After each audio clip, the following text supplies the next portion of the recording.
ಸಿದ್ದರಾಮಯ್ಯ ಅವ್ರ ಸರ್ಕಾರದಲ್ಲಿ ಅವರ ಮಂತ್ರಿಗಳ ಮೇಲೆ ಆದಂಥ FIR, ಸೊ BJP ಪಕ್ಷದ ಸಹಕಾರ ಇತ್ತ ಸರ್ ಇದರಲ್ಲಿ? ನಮ್ಮ ಕೇಂದ್ರದ ವರಿಷ್ಠರ ಸಹಕಾರ ಅಂತೂ 100ಕ್ಕೆ 100 ಇದೆ.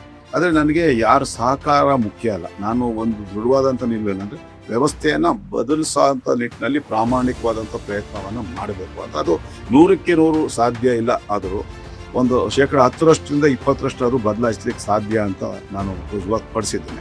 ಕೇವಲ ಕಾಂಗ್ರೆಸ್ ಪಕ್ಷದ ವಿರುದ್ಧದ ಮಾತ್ರ ಹೋರಾಟ ಅಲ್ಲ, ನಾನು ಹೇಳ್ತಾ ಇರೋದು ಭ್ರಷ್ಟಾಚಾರ, ಸರ್ಕಾರಿ ಭೂಕಬಳಿಕೆ. ಅದರಲ್ಲಿ ನಮ್ಮ ಪಕ್ಷದ ಅವರ ವಿರುದ್ಧ ಕೂಡ ಮಾಜಿ ಮಹಾಪೌರ ಇಬ್ಬರ ಮೇಲೆ ಪ್ರಕರಣ ದಾಖಲಾಯಿತು. ಒಬ್ಬರು ಶಾಸಕರ ಮೇಲೆ, ಈಗ ಹಾಲಿ ಶಾಸಕರ ಮೇಲೆ ಪ್ರಕರಣ ದಾಖಲಾಗಿದೆ. ಸರ್, ಇವಾಗ ನೀವು ಹೇಳಿದ್ರಿ ನಾನು ಕಾಂಗ್ರೆಸ್ ವಿರುದ್ಧವಾಗಿಲ್ಲ ಅಂತ, ಆದ್ರೆ ತುಂಬಾ ಜನ ಹೇಳ್ತಾರೆ ನಿಮಗೆ ಕಾಂಗ್ರೆಸ್ ಪಕ್ಷನೇ ಆಗಲ್ಲ ಅಂತ. ಹೌದಾ? ಕಾಂಗ್ರೆಸ್ ಪಕ್ಷ ಇವತ್ತೇನಿದೆ ನಮ್ಮ ದೇಶದಲ್ಲಿ ಅದು ಕೇವಲ ಭ್ರಷ್ಟಾಚಾರಿಗಳಿಂದ ತುಂಬೋದಿರ್ತಕ್ಕಂಥದ್ದು. ನೀವು ನೋಡಿದಾಗ ಅವ್ರು ಮಾಡಿರ್ತಕ್ಕಂಥ ಹಗರಣಗಳು ನೋಡಿ, ಎಯಿಂದ Z ತನಕ ಯಾವ ಪಕ್ಷವನ್ನು ಬೆಳೆದಿರ್ತಕ್ಕಂಥ ಹಗರಣಗಳಿಂದನೇ ಪ್ರಾರಂಭ ಆಗುವಂಥದ್ದು ನಮ್ಗೆ ಗೊತ್ತಿರುವಂಥದ್ದು. ಹಾಗಾಗಿ ಅದ್ರ ವಿರುದ್ಧ ನಾನು ಧ್ವನಿ ಎತ್ತಿರೋದು. ನಾನು ಇಂಡಿಯನ್ ನ್ಯಾಷನಲ್ ಕಾಂಗ್ರೆಸ್ಸಲ್ಲಿ ಇದ್ದಂಥವ್ರು ಲಾಲ್ ಬಹದ್ದೂರ್ ಶಾಸ್ತ್ರಿ ಅವ್ರನ್ನಾಗಲಿ, ಬಾಲ್ ಗಂಗಾಧರ್ ತಿಲಕ್ ಆಗಲಿ, ಅಂಥವ್ರನ್ನ ಯಾವತ್ತೂ ನಾವು, ಲಾಲಾ ಲಜಪತ್ ರಾಯ್ ಆಗಲಿ, ಇಂಥವ್ರನ್ನ ನಾವು ಯಾವತ್ತೂ ವಿರೋಧ ಮಾಡ್ಲಿಕ್ಕೆ ಸಾಧ್ಯನೇ ಇಲ್ಲ.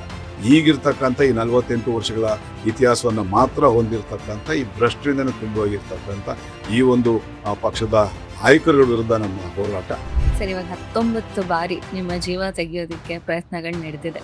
ಮೊದಲನೇ ಬಾರಿ ಆದಾಗ ನೀವು ಯಾವ ಥರ ಕ್ರಮ ತಗೊಂಡ್ರಿ? ನಿಮ್ಮ ಅನುಭವ ಹೇಗಿತ್ತು? ಜಾಹೀರಾತು ಮಾಫಿಯಾದ ವಿರುದ್ಧ ಸಭೆಯಲ್ಲಿ, ಪಾಲಿಕೆ ಸಭೆಯಲ್ಲಿ ಮಾತನಾಡಿ ಈಚೆ ಬಂದು ಮೊಬೈಲ್ ಆನ್ ಮಾಡಿದ ತಕ್ಷಣ ನನಗೆ ಬಂದಿದ್ದು ಕರಾಚಿಯಿಂದ ಒಂದು ಕರೆ ಬಂದಿತ್ತು. ನಾನು ಅನಿಸಿ ಬಾಯ್ ಅಂತೇಳಿ ನಿನ್ನ ಉಡಾಯಿಸ್ತೀನಿ ಅನ್ನೋ ಮಾತನ್ನ ಹೇಳ್ತೇನೆ. ಮನೆ ಮುಂದೆ ನನ್ನ ಫೈರ್ ಮಾಡುವಂಥ ಪ್ರಯತ್ನವನ್ನು ಮಾಡೋದು. ಹಾಗೆ ಚಾಮರಾಜಪೇಟೆಯಲ್ಲಿ ಒಂದು 15-14 ಜನ ತಂಡ ಒಂದು ಸಾರಿ ಈ ಥರ ಹಲವಾರು ಬಾರಿ ಆಗಿದೆ.